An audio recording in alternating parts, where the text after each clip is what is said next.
Welcome to our second panel this afternoon on political development. Allow me to introduce our panelists today. First, starting with Professor Guardiancich. Professor Guardiancich is a professor at the Center for Welfare State Research at the University of Southern Denmark in Odense. He taught a number of BA and MA courses at the University of Michigan, Ann Arbor, and at James Madison University in Florence, and the Collegio Carlo Alberto in Turin. His research is focused on political economy, public and social policy, and European integration. Next, we have Professor Sean Hanley. Professor Hanley is senior lecturer in comparative Central and Eastern European politics at the School of Slavonic and East European Studies at University College London, having previously worked at Brunel University in West London. His research focuses on the development of political parties and democracy in Central and Eastern Europe, and he has published widely on these themes in journals such as Party Politics and the Journal of Democracy. Next, we have Professor Schöpflin, who is a member of the European Parliament for Fidesz, a member of the European People's Party. He was first elected to this position in 2004 and re-elected 2 times since. He worked at the Royal Institute of International Affairs and the BBC before taking up university teaching at the School of Slavonic and East European Studies at the University of London, where he taught from 1976 to 2004. And finally, we have Professor JIRI Pehe, who is global professor at New York University's Center for European Mediterranean Studies and director of NYU Prague. From September 1997 to May 1999, he was director of the political department of Czech President Václav Havel and later served as President Havel's advisor. Previously, he served as Director of European Research at the Research Institute of RFERL in Munich. So please join me in welcoming our panelists this afternoon.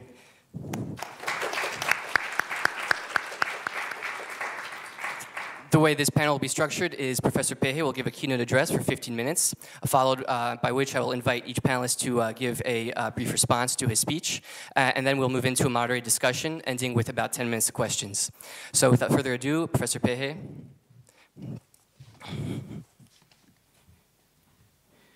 Thank you for the invitation. Anytime I'm asked to give a keynote speech before a panel that is going to tear me apart afterwards, I'm reminded of a joke which I will share with you, and it's about 3 soldiers, French, German, and American, who get captured in war, and they are sentenced to death by shooting. But they have the last wish, and the French soldier says, "Well, we the French love nice life, and I would like to have a glass of red wine."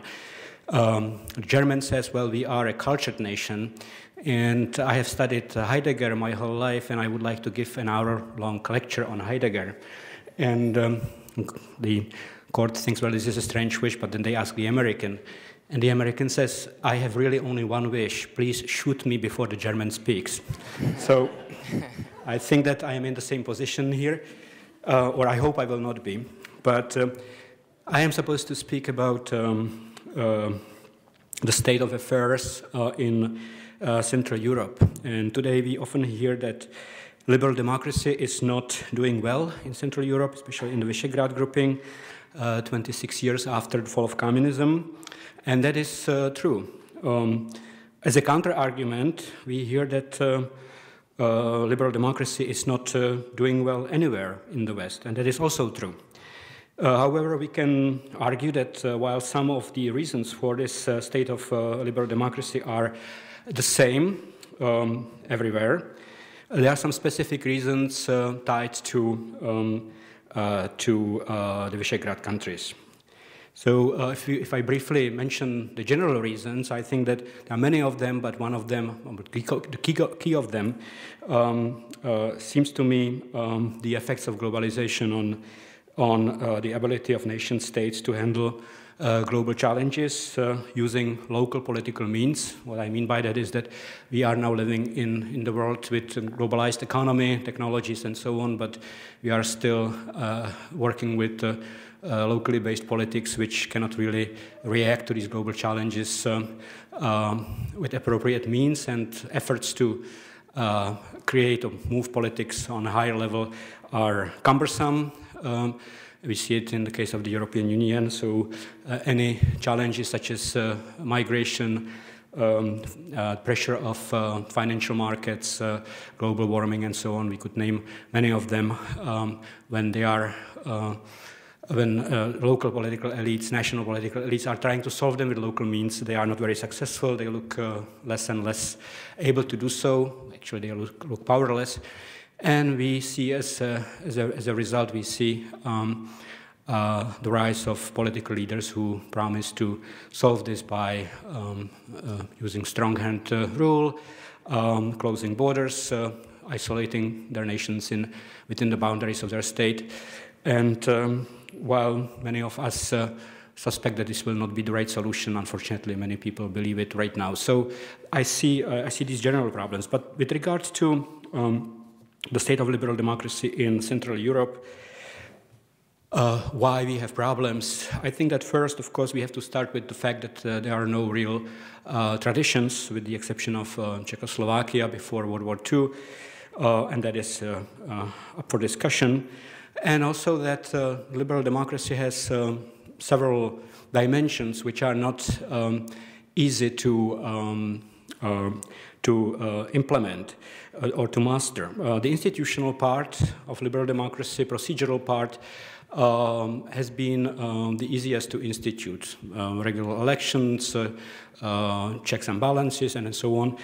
So that has been fairly easy. But then there is this other side which some theoreticians of liberalism, the last time Farid Zakaria in his book The Future of Freedom described as constitutional liberalism, which is an area supposed to protect the existence of independent institutions which are protected from the electoral cycle, and they are protected by constitutions or by political culture, because we know that in Great Britain we have no constitution, and yet those independent institutions are protected by British political culture. This is a difficult concept, so we see in Central Europe that political elites, once they get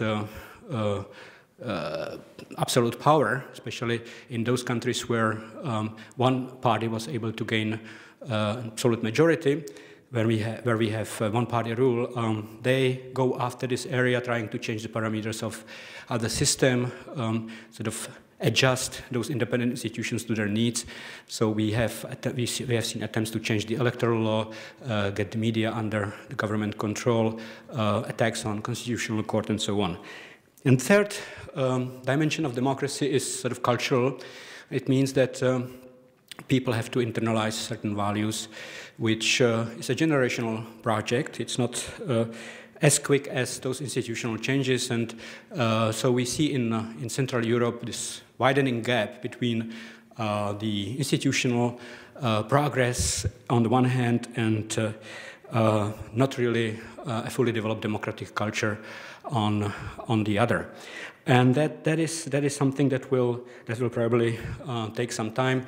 Ralph Dahrendorf, in his famous letter to the Polish friend in 1990, talked about various phases of this transformation, and he predicted that the political transformation, creating democratic political institutions, will be the easiest part. It will take about 5 years. The economic transformation, creating a market economy, more difficult, because you need a market in many ways is not just an economic, technological instrument, but also a form of civil society. So it will take longer, 10 to 15 years, the rule of law even longer. And he predicted it will take about 60 years to create a full-fledged liberal democracy. And that is, of course, an optimistic view today, simply because we discovered that after the fall of the bipolar world, liberal democracy itself has become a moving target. The paradigm has been changing because of all the global developments that I mentioned before. So that is, of course, one problem. Another problem is that these changes, political, economic, legal, and then the building of civil society, there is a certain order of difficulty attached to them.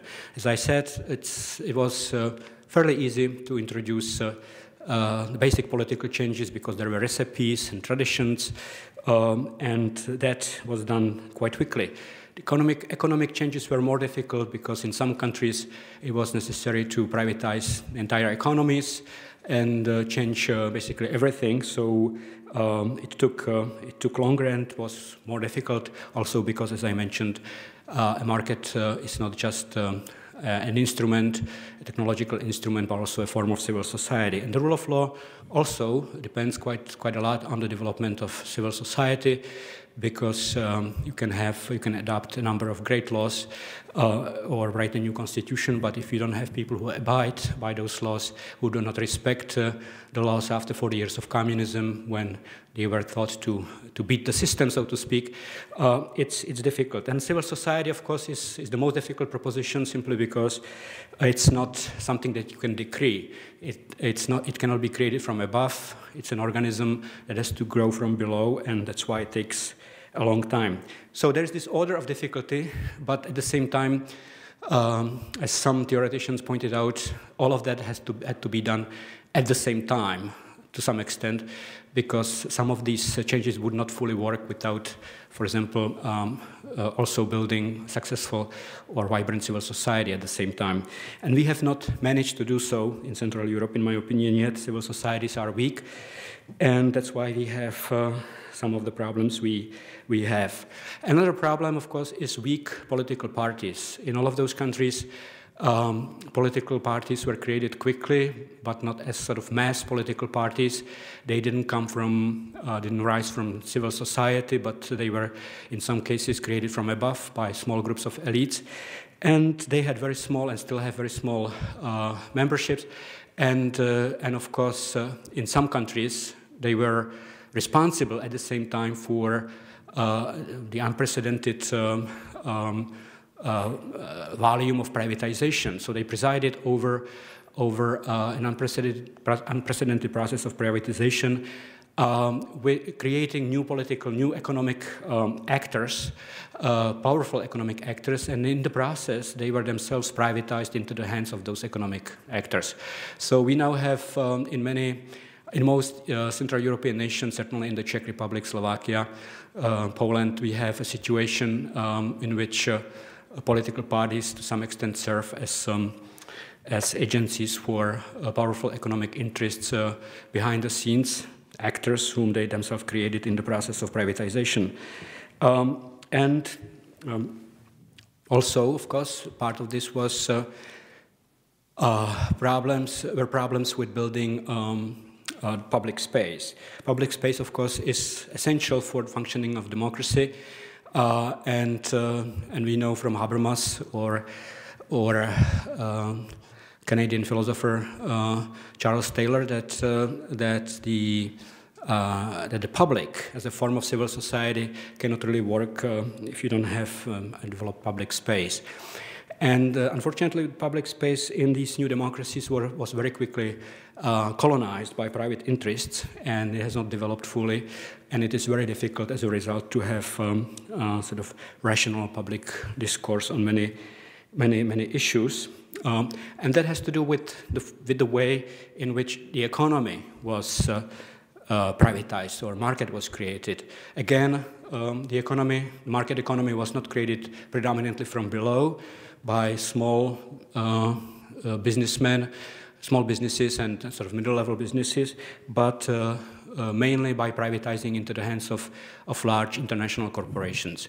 So all of those countries are now dominated economically by large supranational corporations, much more than the economies in the West. Of course, the process is similar in the West, but we see that there is still a sizable segment of local entrepreneurs and sort of middle-level entrepreneurs, much stronger than in Visegrad countries.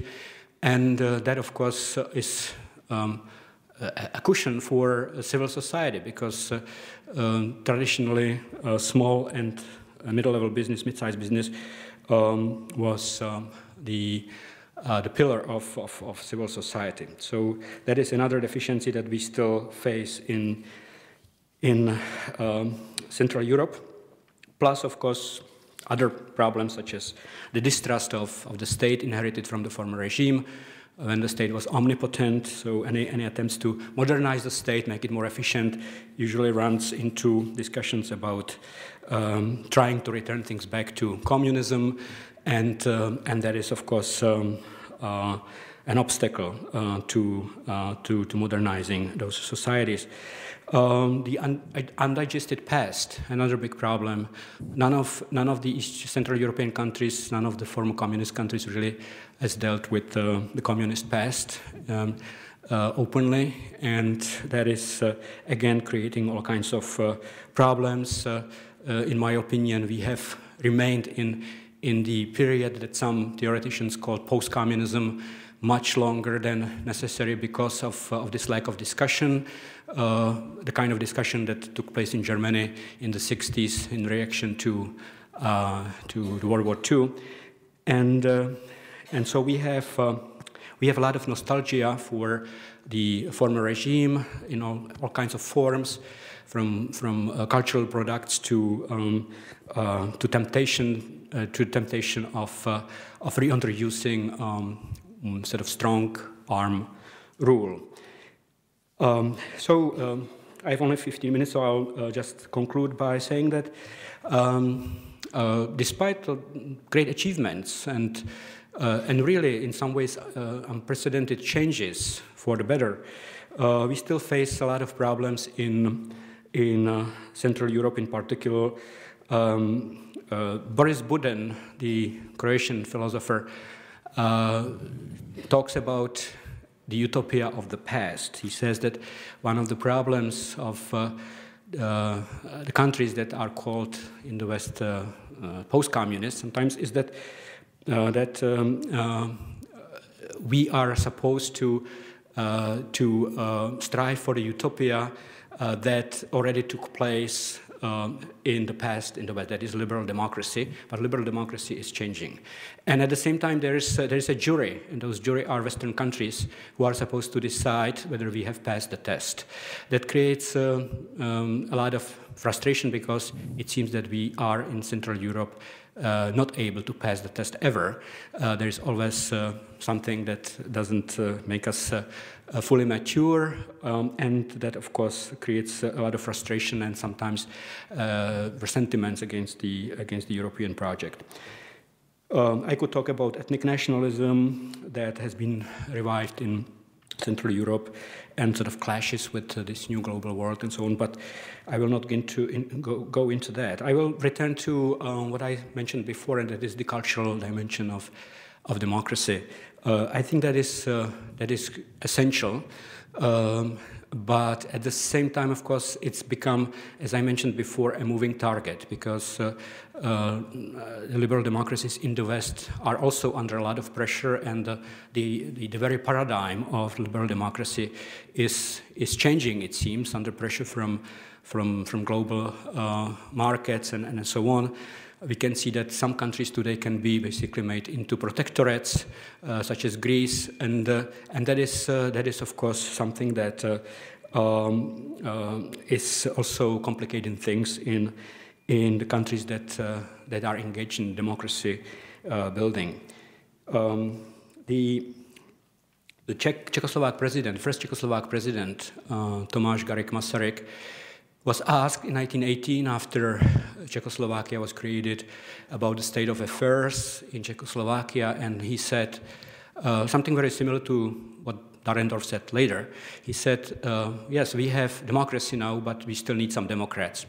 And when he was asked about, by journalists, what he meant, he said, well, it's a generational change. It will take 50 to 60 years, and it was already described in the Old Testament. The Jews, when they left Egypt, escaped slavery, spent 2 generations in the desert, and it's a symbolic story, because it takes about 2 generations for a nation of slaves to regain its backbone and become a self-respecting, fully developed nation again. And I think that's pretty much true, and today we are somewhere in the middle. Of course, the process could be faster if the international institutions that are helping Central Europe were working better, but Unfortunately, we are somewhere in the middle right now, and I would even argue that maybe, and this is an optimistic prediction, at the lowest point right now, because the enthusiasm that was present in the first years has evaporated, and now with all of the problems coming from the European Union and elsewhere, we are faced with the situation when the countries in the region do not have really a vision of what they want to be, where to go, and we don't have still, as I mentioned before, the critical mass of Democrats to pull us through. But I think that in the end, we are still in a better situation than before World War II, when all of those countries, as we know, one by one became autocratic and in the end fell. The last one that had democracy fell, and that was Czechoslovakia. Thank you very much.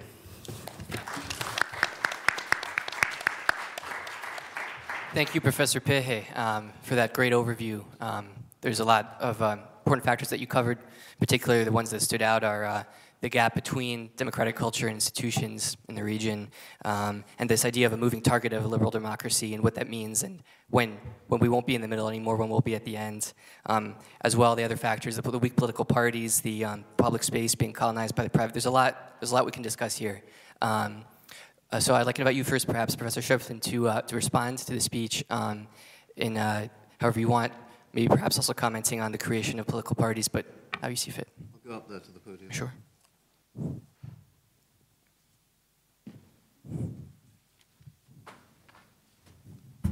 So, thank you very much, and I'd like to thank the organisers for inviting me here.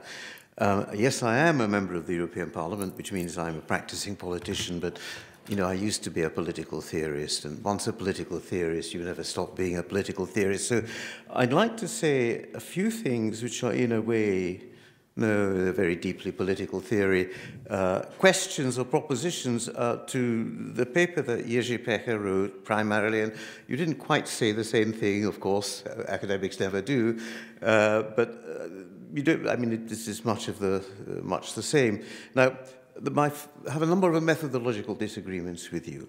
I think, and I don't know if I'm alone, but you assume that liberal democracy is the only model of democracy. I would argue that democracy and liberalism are not necessary conditions of one another. You can have a democracy without liberalism. You could even have liberalism without democracy. If you want an instance of that, think about the Austrian part of Austria-Hungary before 1914. It was a rule of law state. It wasn't a democracy. But we've been captivated, possibly even captured, by the idea that democracy must be liberal, because some of my EPP colleagues say this, it's just a form of government. Well, no, it isn't, because the word liberal is freighted with values, a particular set of values. When I was young, you know, there used to be a thing called Christian democracy and social democracy and conservatism, and it was all accepted as democratic. I do not think that democracy has to be uniquely liberal. So what follows from this is that the model of democracy that was imported into Central and Eastern Europe, I'll call the date, it can be 89 or 91, we don't have to disagree with this, actually was an imported model and had shallow roots. Here I think we're fairly close to each other, and no attempt was made to try to adjust the model of democracy to what were actually the social, sociological, cultural, etc., other realities of the region. It was imported as a monopoly, the sole model of democracy. And in a sense, we're still struggling with this. And as you quite rightly said, there is a jury out there which says you're not quite up to it, to which Central Europe doesn't actually have a response except to say something, we disagree, and then you say you're a populist. This is the fate of Central Europe in a way. I would go so far as to say that the imposition of that particular, and it is a contingent, particular model of democracy in the particular historical circumstances of the time was a form of social engineering. Now, structurally, I insist on the word structurally, not that different from all the other forms of social engineering which the region has undergone. Think about feudalism, think about empire, think about the Reformation, think about the Enlightenment, even think about communism or nationalism. These all come from the outside. There's local resistance, local adaptation, and it's never kind. You know, if you apply post-colonial theory to this, there's a hybridity, there's an intermediacy. We're incomplete, and I think we're seeing something very similar in very much the longue durée history of this particular region. Doesn't change. JIRI, in your paper, you say, I'm quoting you, there is little culture of dialogue and compromise. Well, sure, but then, you know, look at Spain, look at Portugal, look at Italy. This is part of the problem of politics in Europe today. Each side to a particular political divide assumes that it has unique access to truth. Very difficult. It's impossible, really, to talk to somebody who thinks that they're representing a hegemony. I'm using the Gramscian word, although I am on the center right, but I'm allowed to do that. The Dahrendorf model with which you began, I mean, I think it is a very intelligent one. There's one problem with it. It's linear. It assumes that things will develop in a particular straight line and simply can't cope with major shocks. And actually, of course, the world has undergone major shocks. I don't think that Dahrendorf, I actually was physically present at the conference where he started to think about this in Poland in 1990. I didn't know that there was going to be a book about it, but if you remember, the book begins with, Dear Mr. J, this is Jaruzelski. I'm not revealing any great secrets in this. The book doesn't take account of the unexpected consequences, the black swans, Talby's black swans.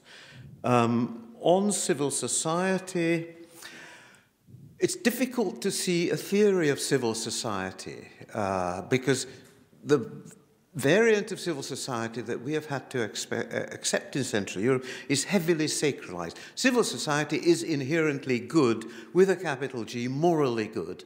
And therefore, anybody who says, no, well, actually, you know, some civil social activity may be harmful or whatever, is simply held down as being beyond the pale. So what I would say is the Central European problem, for me, this is the key Central European problem, is that the liberal democratic model that was imported had no answer, couldn't even really perceive the sociologically real cleavage, which is the one between the beneficiaries of communism and their heirs and the victims of communism and their heirs. That's still there. And it gets mapped onto political parties. It creates cleavages which look like left, look like right, but actually that's a facade for something else. I would add here that communism did not create citizens, and this, I think, takes up your point, individuals looking for autonomy. What it did was to create a state-dependent society, a modernity. I didn't like it, but it was viable in its own terms. It collapses, but it was a real society with all its facades. And the alternatives come to be articulated through nationhood, nationalism, which has lived as authentic. Now, again, the liberalism, with its strong universalist component, doesn't like this. Let me move on, because I did promise Max that I would talk about the top-down, and that's what I'm going to finish up on. Now, I agree entirely, of course. Some political movements are created by top-down processes. Some work, some don't, is really my response to the sort of question that is inherent in the task that you set me. And my first question is, how long can top-down remain in being on its own? And the answer is not that long.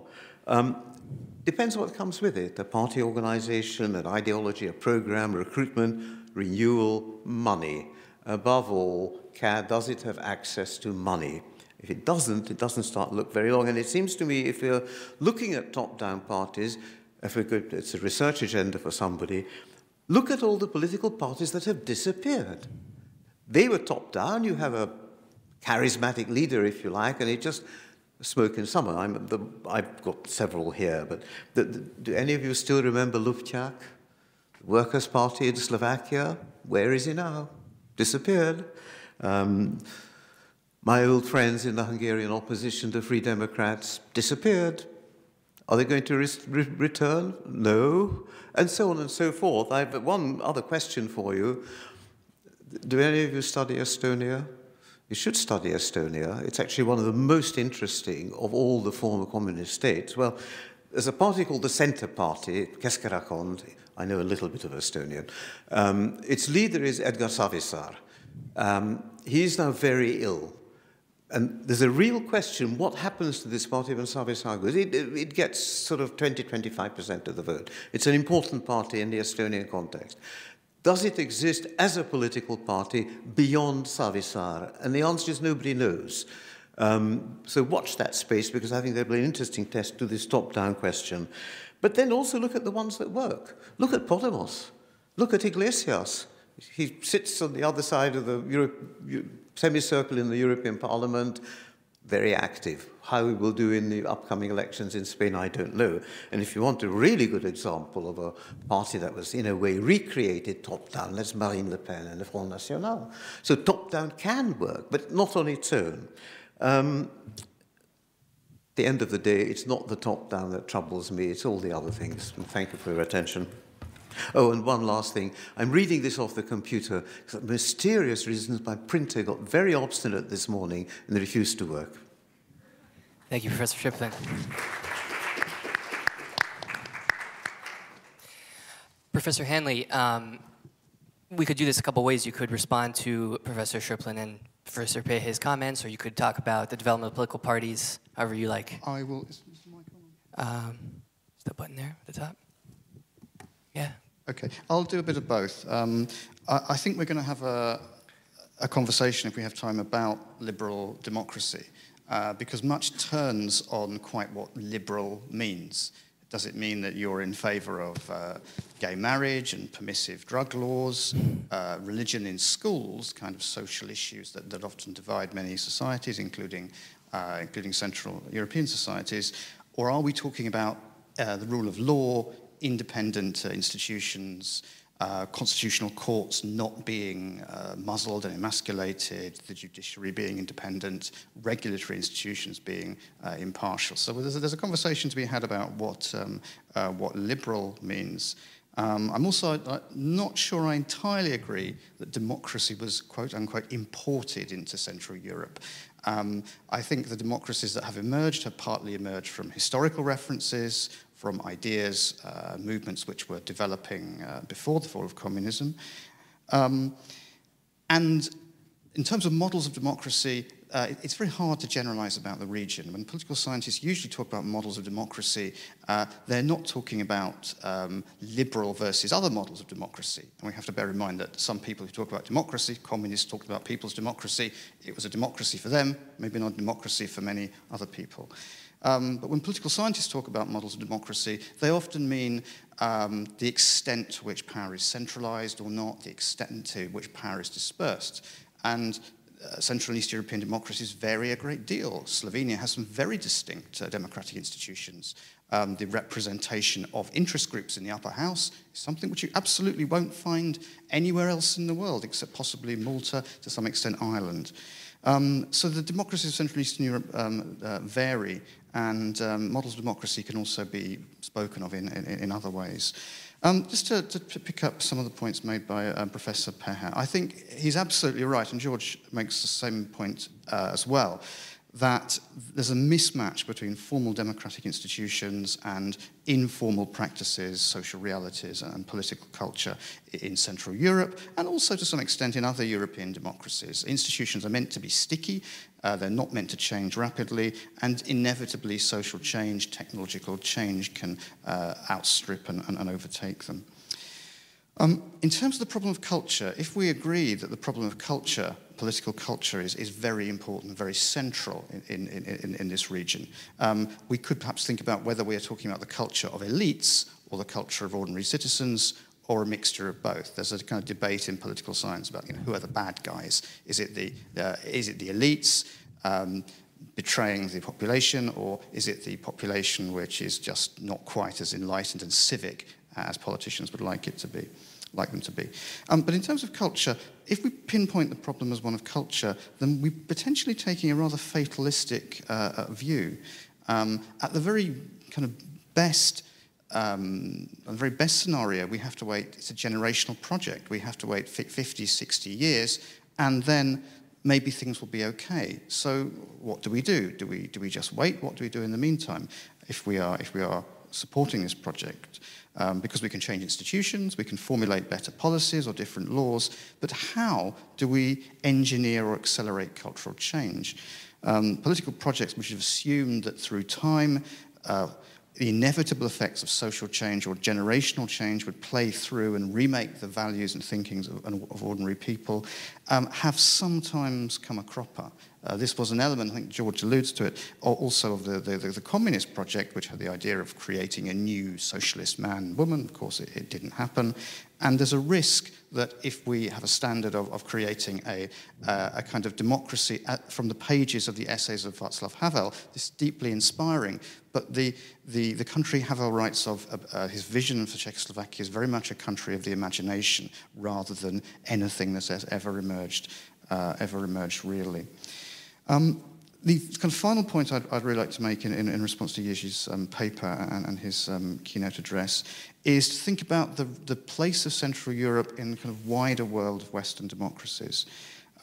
In many ways, the troubled democracies of Central and Eastern Europe, at least some of the ones I know, like the Czech Republic, I know a little bit about Slovenia, are simply local versions of the kind of democratic malaise that we can see elsewhere. So citizens are cynical, they're disengaged, they don't trust established political parties, they're angry, they vote for populists and outsiders. We see established political parties' support being eroded by new anti-politicians who are business people, who are technocrats, who are celebrities, who are journalists, some mixture of all three, and occasionally even academics, with a dangerous development when academics go into politics. No, I was thinking of Fujimori. No, I wasn't thinking of you, George. No, I wasn't. No. I mean... No, I wasn't. No. I think of you as an academic, George. I still think of you as a colleague. No. We can see the Central European, East European region as, in many ways, being quite a normal set of democracies, albeit with some distinct local features stemming from the legacy of communism. So, in some ways, many democracies are democracies without democrats. Many citizens are not active citizens, they are what's sometimes called standby citizens, or stealth democrats. And the idea being here is that they want democracy to be like the American stealth bomber, sophisticated, efficient, up in the sky, largely out of view, but there when you need it. And this is a group of voters, fairly large numbers even in Western democracies, who have distaste for politics. They don't like compromise, conflict, the kind of engagement that you need to understand it. They don't want that. They have a liking for quick, technocratic fixes and a tendency periodically to vote for anti-establishment and populist outsiders as a means of venting their frustrations. And of course, we need look no further than Donald Trump. We need look no further than the United States. We need look no further than a country which most comparative scholars of democratization would probably just about make the first liberal democracy, depending on how that's defined. In a sense, I agree with you, but I kind of see it the other way around. We can see Central Europe as having some specific problems.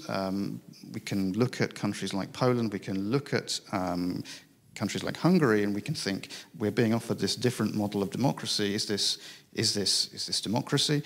But to a large extent, we can see the region as fitting into a kind of broader pattern and as being troubled, but as being part of the broader club of troubled democracies, which of course includes Great Britain, the United States, and just about everywhere.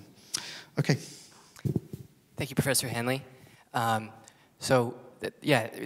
comment on the definition of liberal democracy and the culture in the region. I was wondering if Professor Guardiancich, you could comment on the sort of specifics of the culture of compromise or consensus and how that has changed or developed over the last 25 years. Yes, of course. But as we know, the transition, it was not just about going from socialism to democracy. I will rather focus on something a little bit more meaty, which is the transition from a command economy or from self-government to a market economy. And there, as it has been mentioned a couple of times here, there is democracies without democrats, but there was also capitalism without capitalists, as Ivan Seleni sometimes remarked, right? And it was kind of naive to think that it will be possible to instate effectively in a certain way from a top-down approach certain characteristics of advanced political economies or of advanced industrialized countries, such as those that we can see in Western Europe, through, let's say, ad hoc, through top-down imposed social engineering type of interventions. Actually, as I can remind you, Joseph Stiglitz called the various Jeffrey Sachs and so on the market Bolsheviks of this region, right? What I want to talk about is instead a rather different type of inception, of a rather different type of institutional inception that has been tried in Central and Eastern Europe but has unfortunately failed within the boundaries of a market economy, and where the lack of compromise and dialogue has had, unfortunately, negative effects, not only in the wider region, but I will also talk a little bit about the situation in Slovenia here, okay? And I'm here actually referring to a lack or to a supposed existence of a frail type of functioning social dialogue and social partnership. That is the emergence of let's say, employer organizations, of trade unions that are actually capable of sitting together and compromise and negotiate on mutually supportive solutions. Okay, so as we more or less know, it would have been already from the start a difficult endeavor to have these institutions up and running, given the various weaknesses that these actors have displayed and would have displayed in the emergence of a market economy in Central and Eastern Europe. Okay, so as we see, first of all, as I said, capitalism without capitalists, as Professor Pehe mentioned, the backbone of the industrial society here is actually missing. The small and medium enterprises that might come together and create functioning and well-organized employer associations are simply not there. They have been, they are either disorganized, fractures and so on, or have been substituted by transnational companies that have even given the rise to the name of dependent market economies being given to Eastern Europe. Okay. On the other hand, we have someone like David Ost that is extremely critical towards trade unions, right? He said that during the post-socialist transition, the labor movement lost prestige, resources, and voice, and that younger workers in Central and Eastern Europe simply look at unionism as a relic of the past, rather than as a fundamental piece of a functioning market economy. Okay. We had a whole series of counterproductive developments here. Okay, we had that most successor unions have unfortunately reveled in a pro versus anti-communist rhetoric that has prevented, in many instances, a fruitful debate not only with the employers, not only with the governments, but also between the unions themselves. I don't have here to mention Solidarność versus the All Polish Alliance of Trade Unions, for example. Okay, so there is lack of compromise. I do think it's pretty much one of the manifestations of what the late Peter Mayer was actually calling the hollowing of course, Western, but here Eastern democracy. Okay, so where do I see, where we can see this happening, and where do I link this to Slovenia? Okay. This can be seen in the most institutionalized, let's say, version of this type of social dialogue. That's the national social dialogue institutions. These have been created in the 90s to create a whole series of, to solve a whole series of problems. Okay, the strike waves that followed the transformational recessions, they were meant to share responsibility between the governments and the labor and the social partners for a whole series of social reforms and so on, and they were a substitute for very weak collective bargaining powers. Okay, and the initial and there is where these were also a sort of different type of top-down imposition. The initial idea of international organizations, of the International Labour Organization, but also of the EU in premise, was to create, through these institutions, some sorts of coordinated market economies out of Central and Eastern Europe. Let's say perhaps not of the Scandinavian mold, but at least akin to what continental Europe has to offer, Austria, Belgium, the Netherlands, and so on. Okay. What do we get? What did we get in the last 15, 20 years? Well, we get something that Ost, again, calls illusory corporatism, okay? Which is kind of a cynical view of political elites implementing tripartism, so this kind of social dialogue just to comply with EU norms and to share responsibility with a disenfranchised labor movement for neoliberal reforms, okay? And although the situation is far from homogeneous, okay, because, I mean, there are ups and downs, the further erosion of the representativeness and of the legitimacy of some of these institutions, Romania, in Hungary, it happened in recent years, for example. Okay? This is, let's say, aggravating a situation that was already particularly dire. What Slovenia? Slovenia was the poster child of Central and Eastern Europe with regards to creating a coordinated market economy. Okay? It was described unanimously as a neo-corporatist country, okay, where most economic problems could be weathered through a process called of competitive solidarity. Okay, so through the unions and the employers sitting together and finding together with the government and finding effectively ways to compromise on key socio-economic issues. But since 2011, social dialogue has come under extreme stress in this country as well. Okay? After 15 years of relatively smooth functioning, it has broken down entirely, leading to perhaps the worst the recession in the post-independence country's history. And of course, as you probably all know, we came here in Slovenia inches away from asking for an international bailout in 2013. Okay? From an institutional point of view, the National Social Dialogue Institution, the Economic and Social Council, works. Okay? The unions, the employers, the government do meet. But as in the rest of Central and Eastern Europe, and not only as in the rest of, and in particular cases of Western Europe, the trust between the employers and the unions have been eroded, and we have no idea when this will be actually re-established. What happened with the social agreement that has been forged just 1.5 years ago is that it floundered, that it disappeared. And this is, in my opinion, a very negative sign that is being given to the wider public. Thank you, Professor Guardiancich. Yeah, sure, Professor Pehe. Okay, so there are a few points I should probably respond to. First, when I talked about liberal democracy, I didn't define it as a value system, because we could approach it from that side as well, but I was referring to the framework that some theoreticians, and I mentioned Farid Zakaria is one of them, sort of formulated as a distinction between illiberal democracy and liberal democracy.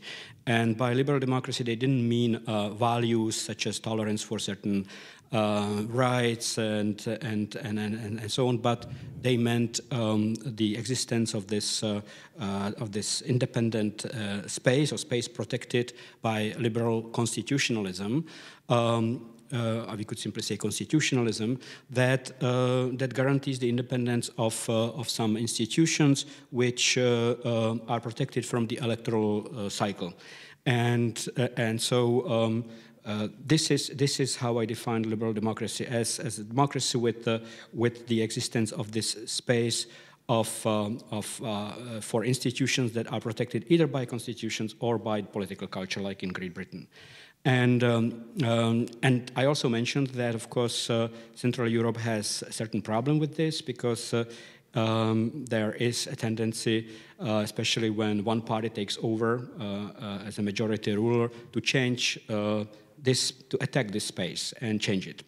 And I don't think that we can say that this is not actually happening. As far as the import of liberal democracy that George mentioned, yes, we did import liberal democracy defined in this sense. And it was not, and I think that it's good to distinguish between importing and the West exporting it to us, because I think it was imported. It was a decision made by the electorates and political elites of those nations under the umbrella of the slogan "Back to Europe." And no one really forced those nations to accept this model, political model. And then when they discovered that it is very difficult and it's very complex and difficult to actually embrace, then we have seen attempts to say, well, maybe there are some other models of democracy that are not really, that are ours, but they are equally valid. Well, I think that it depends. If you say liberal or illiberal democracy, then the other model is illiberal democracy. And you can give it all kinds of connotations. You can call it a national democracy based on work that Viktor Orban pronounces as the model for Hungary. So that would be my response to this. And of course, it's a difficult model to implement, and maybe it has proven to be too difficult for nations that do not have those traditions. But, and that's my last point on this subject, the problem is that perhaps we could have some different models of democracy, or we could simply practice illiberal democracy, but we joined a club of nations that define themselves as liberal democracies in the sense that I mentioned. And it is very difficult to have a European Union in which you have 20 nations that adhere to liberal democracy, although with maybe some specific national features, and then have 5 or 6 nations which says we are not liberal democracies. It simply won't work. And we can see it with Poland today when the rule of law procedure was invoked, and it goes exactly after this other dimension of liberal democracy, constitutional liberalism, when the European Union says, we are not going to judge you whether you recognize gay rights or these and these rights. That's a value judgment, but we are going to challenge you on your attack on the constitutional course and some other pillars of this liberal democracy. So that's one point. Another point is on political parties. Yes, I fully agree with George that it is occasionally possible to create a party from above, top down, and the party may actually start working. But I was referring to the basic difference between the existing Western democracies, where you still have mass parties created maybe on the old and not so vital model today of basic social cleavages, social democrats, Christian democrats, and so on, mass parties with hundreds of thousands of members. Then, of course, you have a plethora of new groups with relatively small numbers of members, sort of postmodern parties. I think the problem starts when you don't have any party with real membership. In the Czech Republic, we have the largest party that we can call a mainstream party, not the Communist Party, has 20,000 members. When that party wins the elections, they don't have enough people to staff all the positions. They have to borrow people and so on. So it's a real problem, and I was sort of referring to this particular problem. And of course, the problem that you in Slovenia did not experience that much because you didn't go through a major process of privatization, but in Central Europe, these small parties sort of created by new political elites were responsible for privatizing incredible amounts of property. And in the process, as I said, they got privatized themselves, and they are really, in many ways, now agencies trading with influence in the name of those economic actors, and that's a real problem that causes corruption and all kinds of other problems. So finally. And maybe a last one point on political parties. Yes, political parties are under pressure everywhere in the West. But you can, while you can see a decline in membership and influence and so on, you will still, in the neighboring Austria, find social democratic and Christian democratic parties with hundreds of thousands of members. That's a basic difference from the post-communist countries. My last point is on, or 2 points. One is on the on this cultural dimension of democracy. Yes, I think that we can see that even in, and that's what Sean said. I think that even in Western countries we can see a lot of democracies where a lot of people are not really Democrats, or they don't actually behave as Democrats. They are not active citizens and so on.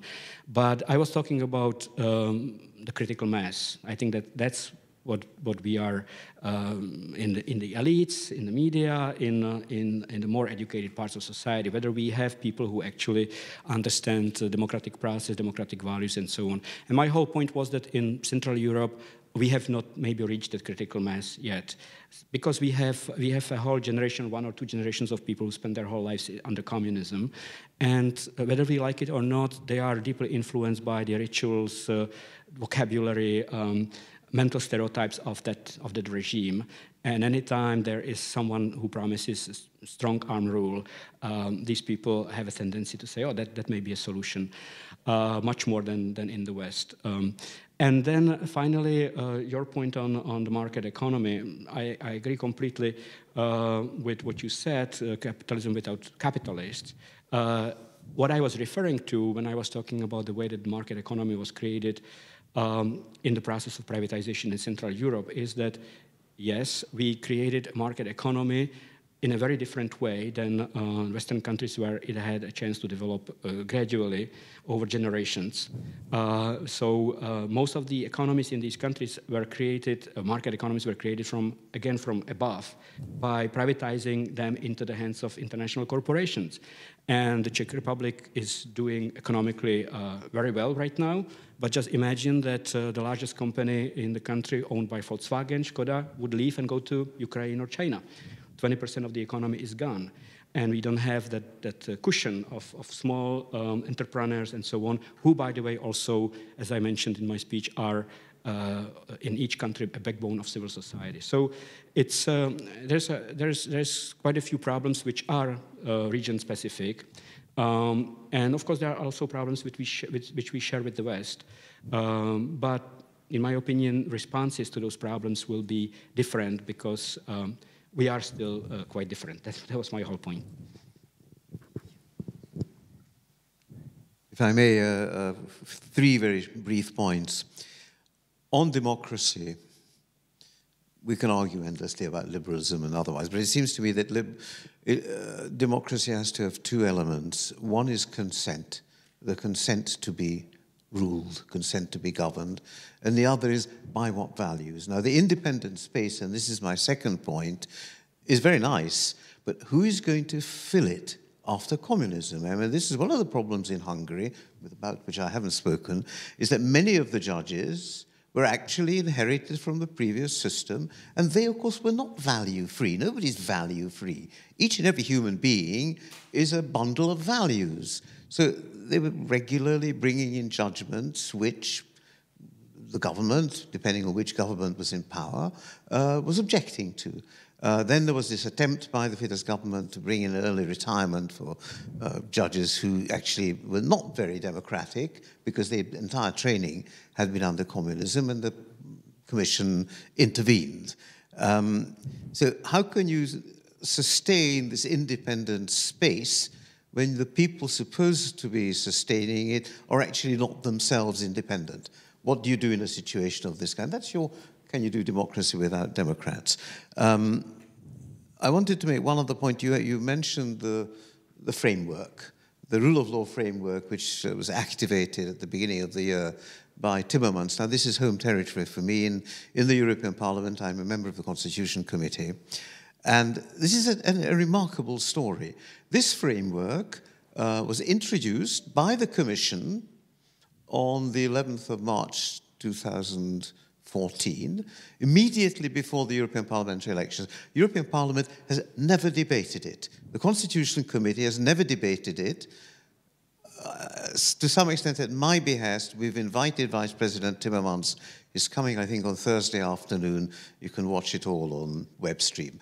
And that's going to be one of the questions. He's got to account for this. Now, the astonishing thing for me is that this rule of law framework has no legal base. It's a political instrument. How can you, if you like, try to bring a country to restore, renew, or renegotiate its rule of law customs through political pressure? It's a mixture of law and politics, which I see as very dangerous. So I don't know what's going to happen, but the European Parliament is also developing its own rule of law instrument. I've been marginally concerned in that. What I think is really worrying is, although I'll come to an explanation, is that the two countries which have been primarily targeted are both Central European countries. Now, there are skeletons in the cupboard in every one of the 28 countries. Why is it that Hungary and Poland are in the crosshairs? And when I talked to somebody in Timmermans' cabinet, he said, it's just a geographical accident. Well, if you like, Central Europe is a geographical accident. Sorry, we're getting very close to the end. If I could just take maybe one question from the audience, perhaps you could direct it at one of these two professors. Perhaps.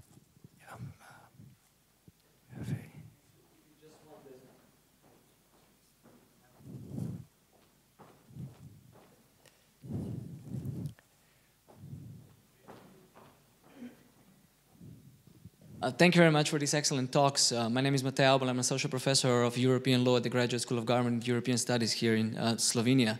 I have a very simple question, and I'm sure there is a simple answer to that. It's a Leninist question, and the question is what to do in the present situation. But what I'm concerned with is the fact that we probably, or you, on the panel, I'm not sure that there is agreement among you that there actually is a problem. Because I sense two ways of avoiding the problem. One way of avoiding the problem was simply, if there is a problem with the liberal democracy, let's redefine it and start speaking about illiberal democracy. But that's a contradiction in terms. There's no such thing as an illiberal democracy. An illiberal democracy is an authoritarian rule, and it's not a democracy to start with. And the second way of avoiding the problem is by saying, well, there are problems everywhere, in the East as well as in the West. That's right, but I mean, we here in the East have our own local pathologies which have been exacerbated through the problems of globalization. So, first of all, we have to sort of admit to ourselves that there is a problem, and then we have to start resolving this problem. And I would like to hear from you in these 2 minutes what we should do first to get the ball rolling into the right direction. Thank you very much.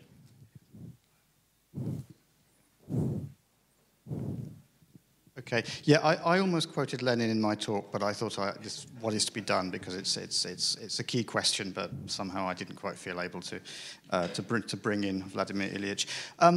I think the answer both in Western and Eastern Europe is sort of similar, but as regards political parties, which is that we need to accept that, I mean, Western Europe certainly has the historically formed but declining core of mass political parties with social roots, linked to cleavages, with loyal cores of voters, and some degree of grassroots organisation. But this is declining and eroding very gradually.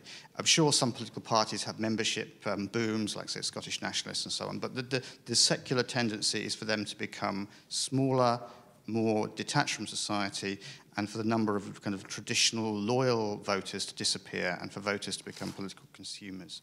So really there's a need to realistically face up to the fact, as regards political parties, and certainly in Central Europe, where in a sense Central Europe has kind of almost leapfrogged Western Europe, because the attempt to kind of reproduce or approximate Western-style political parties, which was most successfully carried out probably here in Slovenia and to some extent in the Czech Republic, that seems to have gone. So the kind of parties that we see, they're almost not parties. They're kind of loosely created movements put together by coalitions of individuals with programs which are fairly vague but do address certain key issues like anti-corruption, and maybe here today and gone tomorrow. We need to accept that that is probably the norm, and we need to move, for example, party legislation and our ideas about democracy much more in the direction of seeing these not as aberrations, but as something that is going to be part of the normal democratic landscape for a long time to come. And as regards Western Europe, I mean, I think the future of Western Europe may, you know, in a sense, it may be already here. The figures like Andrzej Babiš in the Czech Republic, we may see these kind of movements in the longer term in Western Europe as traditional parties decline. In Italy, which has been the most pathological of, in some senses, of West European democracies, we've already seen that. The Five Star Movement is straight out of Central Europe or Southeastern Europe. So that's kind of, you know, your question, it really calls for a book, an entire lifetime's research. I'll try and do it, but that's one answer as regards parties. Sorry, just last name. Oh. Okay, shall I? Yeah, go ahead. Okay.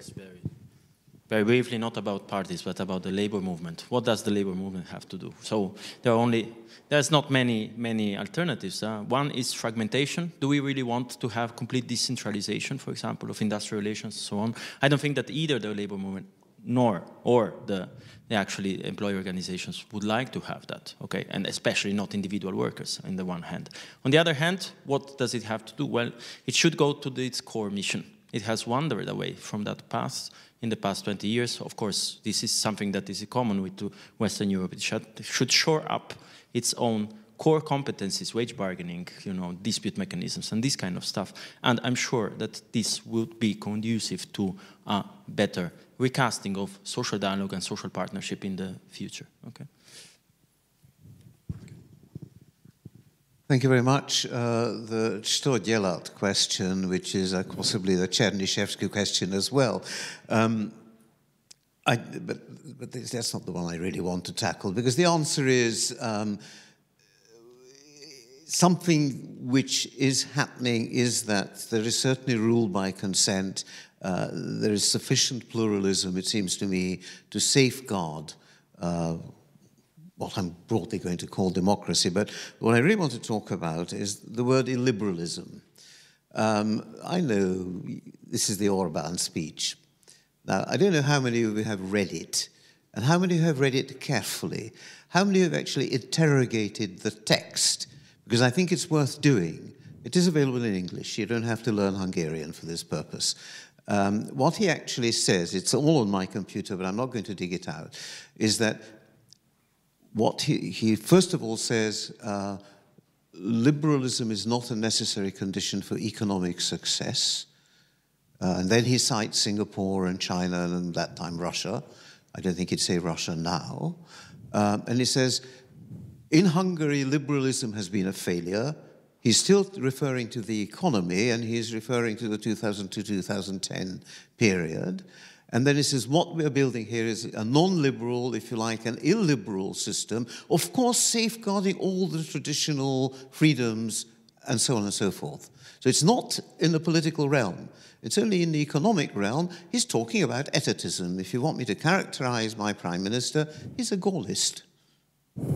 You remember de Gaulle. I think it's worth digging him out, because I think there are sort of neo-Gaullisms around, and I think that that's a political science category that's worth rethinking. Yeah, sure. We're almost at the end of time. Just a very quick reply to your remark on illiberal democracy. Well, again, you are basically right, but of course the way that Zakaria, who came with this term, defined liberal democracy was that it is a system in which democratic procedures such as elections are used to legitimize basically autocratic or not fully democratic rule. So you have regular elections, people participate, but the outcome is clear in advance. And the safeguards in the area that I described as liberal democracy are sort of suspended or weakened. And then one more remark on what George said about the space, how this independent space is supposed to be filled. I agree, and that's why I talked about the generational change. And I would argue that that space is gradually being filled, because if you look at the structure of civil society in the Czech Republic, for example, which I know well, it is mainly young people who are filling it. And they come with all kinds of incredible projects and so on. And that leads me to my last point, to sort of make things sound even worse. I think that the paradigm of it's not only the paradigm of liberal democracy, but also the paradigm of civil society that is changing, because civil society is not what it used to be when it was formed by physical actors, associations, and then so on. And Robert Putnam described it very well in his book, Bowling Alone. And so we now see a great decline of this form of civil society, where people don't congregate anymore physically, they sit on their couches and watch television. That's what he was referring to. But since he wrote that book, there's been a new development, and that is the virtualization of civil society, and a lot of activities have moved into cyberspace. And that's a very strange form of civil society, which really hit hard these new democracies in Central Europe, because there's a lot of activity there, and these social networks, Facebook and so on, work very well for mobilizing large masses of people. They congregate, they do something, they cause a revolution like in Cairo, and then they disappear. It's like a bubble. It bursts and it's gone. And we can see it in Central Europe when new parties have been formed this way. And they also prove to be bubbles. They functioned for a few years, and then they just disappeared. And I think that's so we are dealing here with one additional challenge that Dahrendorf, when he spoke about the transition, could not really anticipate. Thank you, professors. Please join me in thanking our panelists today. I'm sorry we're over time already. Thank you. Thank you very much.